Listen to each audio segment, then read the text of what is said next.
वहीं महाराष्ट्र में मंत्रिमंडल विस्तार की तारीख तय हो गई है। दरअसल महाराष्ट्र के नेता लगातार केंद्रीय नेतृत्व से मुलाकात कर रहे हैं। महाराष्ट्र में मंत्रिमंडल विस्तार से पहले महाराष्ट्र के सीएम देवेंद्र फडणवीस प्रधानमंत्री मोदी से मिले। उधर गृह मंत्री अमित शाह से डिप्टी सीएम अजीत पवार ने मुलाकात की। तो वहीं मुलाकात के बाद अजीत पवार का बड़ा बयान सामने आया। अजीत पवार ने कहा कि 14 दिसंबर को कैबिनेट विस्तार होगा। सूत्रों के मुताबिक गृह मंत्रालय बीजेपी अपने पास ही रखेगी।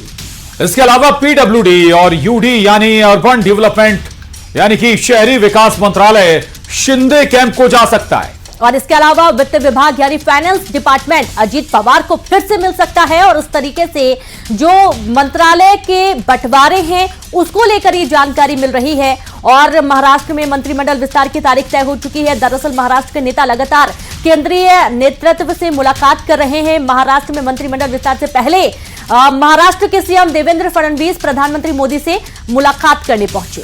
स्वाभाविक है, पीएम मोदी से मुलाकात के बाद अब यह मंत्रिमंडल विस्तार होगा। किसके पक्ष में कौन सा मंत्रालय जाना है, मिनिस्ट्री जानी है, ये तस्वीर साफ होगी।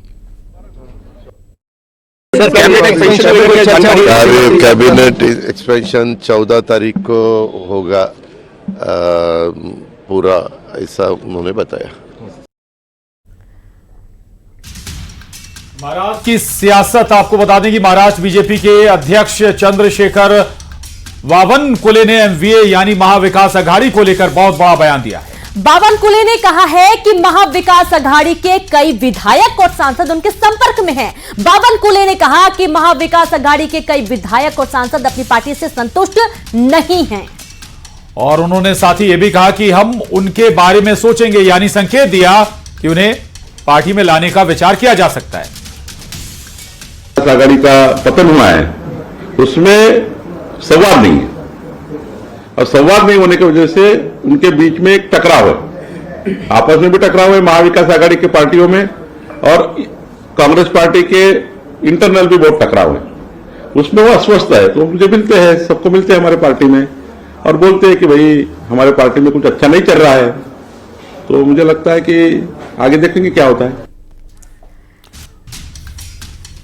राज्यसभा में अपने भाषण के दौरान जेपी नड्डा ने सोरोस का मुद्दा भी उठाया और कांग्रेस से पूछा कि सोनिया गांधी का सोरोस के साथ क्या रिश्ता है। इस बीच खड़गे ने कहा कि जानबूझकर मुद्दे को भटकाने की कोशिश की जा रही है। इस हाउस की वरिष्ठतम नेता कांग्रेस पार्टी की, उनका क्या संबंध है, सोनिया जी का क्या संबंध है सोरोस से? What is the relationship between Sonia Gandhi ji and Soros? The country wants to know. देश की आम जनता जानना चाहती है। जो सोरोस इस देश को डिस्टेबलाइज करने के लिए बिलियंस ऑफ डॉलर्स डोनेशन के रूप में देता है और उसकी आवाज कठपुतली बन करके यहाँ कांग्रेस पार्टी उठाती है और देश को ये कंटेंट होता है, उन्होंने कहा।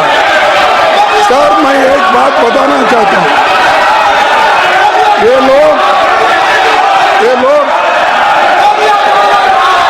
अपने विषय को भटकाना चाहते हैं। जी, अपने विषय को भटकाना चाहते हैं।